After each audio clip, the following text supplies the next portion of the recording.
no mag Dongruok e gwengego. Ma en jipo mane ogol kod Collins Odhiambo Apala mane oloso e lo jakom mar Lake Basin Development Authority Migosi Odoyo Owiti.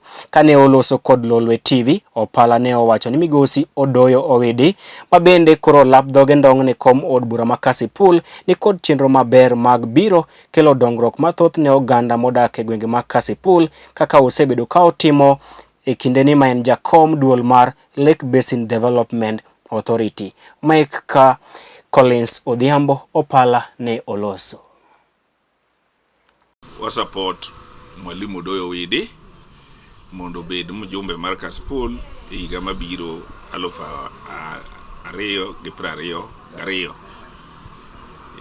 Nikech kaluwore gi chia mosenyiso e gik machando jopiny. Nitiere pige mo ose revive.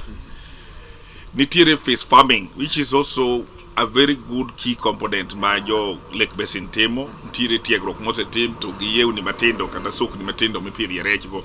Kiani luongo ni fish board. Osebedo in consultation with the IEBC and kaluwore gi kaka no meet the people and requests were made. Nitiere certain areas mano lack polling stations. Achiel kuomgi en God Kwach.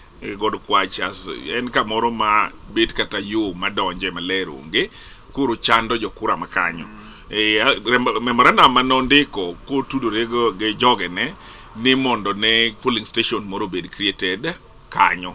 Ong'iyo be ni to decongest to Yugis town a polling station obed created ka public works ka kendo ko chako nene to wacho ni nitiere to decongest to Yugis primary be o suggest ni mondo Jamburi obed gi polling station.